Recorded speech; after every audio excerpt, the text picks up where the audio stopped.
Assalamualaikum warahmatullahi wabarakatuh. Halo semuanya, welcome back to my channel. Balik lagi dengan saya, Vita Permatasari.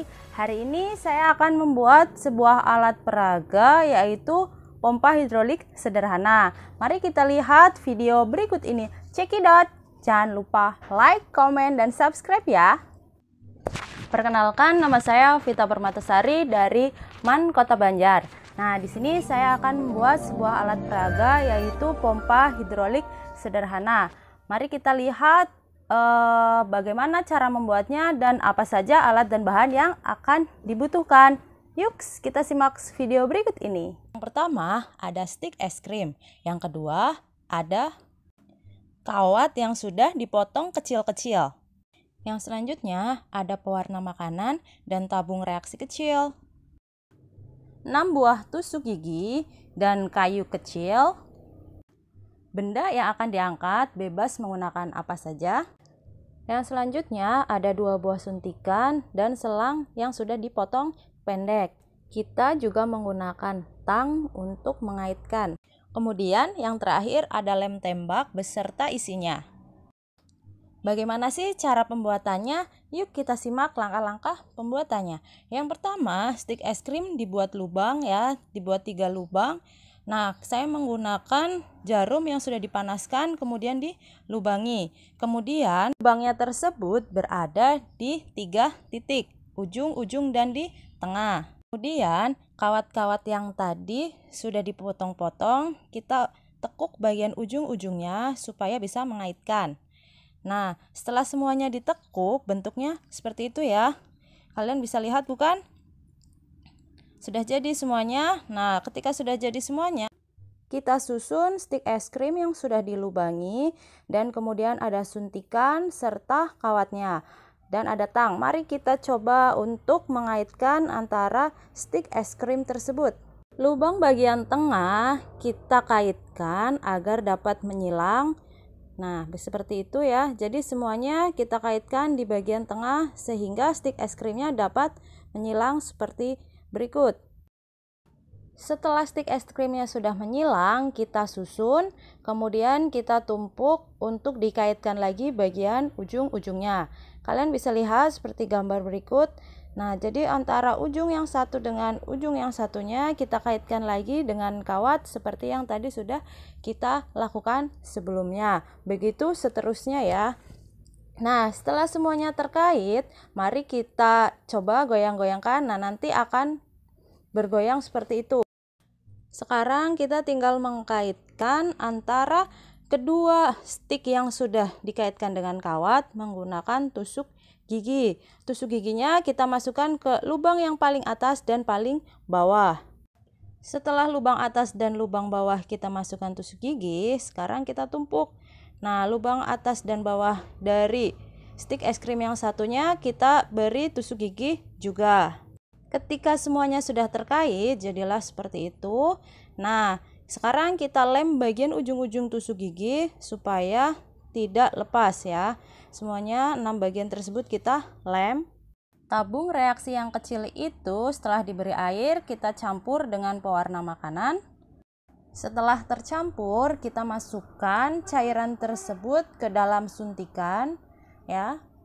Sekarang kita susun semuanya di atas kardus bekas. Nah, setelah disusun, mari kita lem kayu yang kecil itu tadi sebagai penopangnya. Setelah kayunya dilem dan diletakkan di belakangnya, kemudian stik es krimnya juga dilem dan ditempelkan ke kayu tersebut. Lem satu sisi saja, kemudian kardusnya kita tempelkan di atasnya. Setelah itu kita lem juga untuk suntikannya dan ditempel ke dalam tusuk gigi yang sudah ada. Nah, seperti itu. Sudah. Kemudian setelah disusun, kita lem suntikannya supaya suntikan tersebut tidak bergerak. Nah, setelah itu kita coba. Yuk kita mari coba dorong suntikan tersebut. Apakah stik es krim yang saya letakkan benda yang ada di atasnya bergerak naik ke atas? Kita coba ya. Dia naik perlahan karena saya menggunakan selangnya terlalu kecil dan terlalu pendek ya. Jadi naiknya hanya sedikit. Harusnya saya memberikannya selangnya agak sedikit panjang sehingga stik es krim tersebut dapat naik lebih tinggi lagi. Karena selangnya yang terlalu pendek, nah akhirnya lepas ya, selang tersebut lepas. Nah itu terlalu pendek, jadi kita bisa gunakan selang yang lebih panjang supaya stik es krimnya naik lebih tinggi lagi ya. Kemudian prinsip ini sama seperti prinsip pompa hidrolik pada hukum Pascal. Apabila ada gaya tekan yang menekan sebuah zat cair, maka akan ada benda yang naik ke atas ya, atau gaya angkatnya. Teman-teman bisa mencoba membuat alat peraga pompa hidrolik sederhana ini di rumah ya.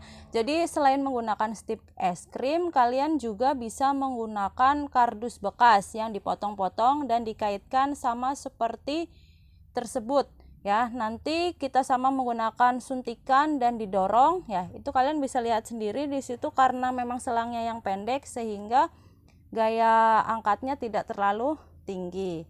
Ya, mungkin sekian percobaan yang bisa saya sampaikan dan semoga bisa bermanfaat. Kalian bisa mencontoh alat peraga untuk diterapkan di sekolah. Dan buat teman-teman semua, kalian juga bisa mencoba alat peraga ini untuk dipraktekkan dan dibuat di rumah masing-masing ya. Selamat mencoba, semoga bermanfaat. Setelah melihat video tadi, di sini saya akan menjelaskan sedikit materinya. Apa sih itu fluidostatis? Fluidostatis atau hidrostatika merupakan salah satu cabang ilmu sains yang membahas karakteristik fluida saat diam. Biasanya membahas mengenai tekanan pada fluida ataupun yang diberikan oleh fluida, gas atau cair, pada objek yang tenggelam di dalamnya. Karena keterkaitannya dengan hukum Pascal, saya akan menjelaskan hukum Pascal. Hukum Pascal dinyatakan oleh seorang filsuf sekaligus ilmuwan Perancis bernama Blaise Pascal. Nah, bagaimana sih bunyi hukum Pascal itu sendiri? Bunyinya adalah jika tekanan eksternal diberikan pada sistem tertutup, tekanan pada setiap titik pada fluida tersebut akan meningkat sebanding dengan tekanan eksternal yang diberikan. Jadi, seperti yang tadi praktikum tadi ya, penerapan hukum Pascal yaitu banyak diterapkan untuk memudahkan pekerjaan manusia. Salah satu contoh yang paling sederhana adalah pengungkit hidrolik atau pompa hidrolik, seperti alat peraga yang tadi saya jelaskan. Nah, di sini ada sebuah gambar, kalian bisa lihat ada gaya masuk ya, gaya masuk. Kemudian pada luas penampang 1 ya, kemudian ada tekanannya kan, otomatis ada gaya keluarnya, gaya keluar yang bisa menyebabkan mobil itu naik ke atas ya pada luas penampang yang kedua. Jadi hal tersebut sama seperti prinsip alat peraga yang tadi sudah dipraktekkan. Nah, untuk persamaan atau rumus hukum Pascal itu sendiri, P1 sama dengan P2 atau F1 dibagi A1 sama dengan F2 dibagi A2, karena tekanan itu sendiri pada dasarnya rumusnya gaya dibagi luas penampang, atau kalian bisa tuliskan F1 banding F2 sama dengan A1 banding A2.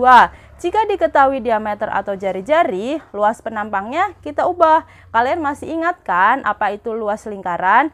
Pi R kuadrat atau 1/4 Pi D kuadrat. Sehingga persamaannya bisa dituliskan F1 dibagi D1 kuadrat sama dengan F2 dibagi D2 kuadrat. Atau jika menggunakan jari-jari, F1 dibagi R1 kuadrat sama dengan F2 dibagi R2 kuadrat. Sekian penjelasan yang dapat saya sampaikan, semoga bermanfaat. Apabila ada yang mau ditanyakan, silakan kalian dapat chat di kolom komentar atau chat di sosial media saya. Sampai jumpa lagi. Wassalamualaikum warahmatullahi wabarakatuh. Bye, see you next time.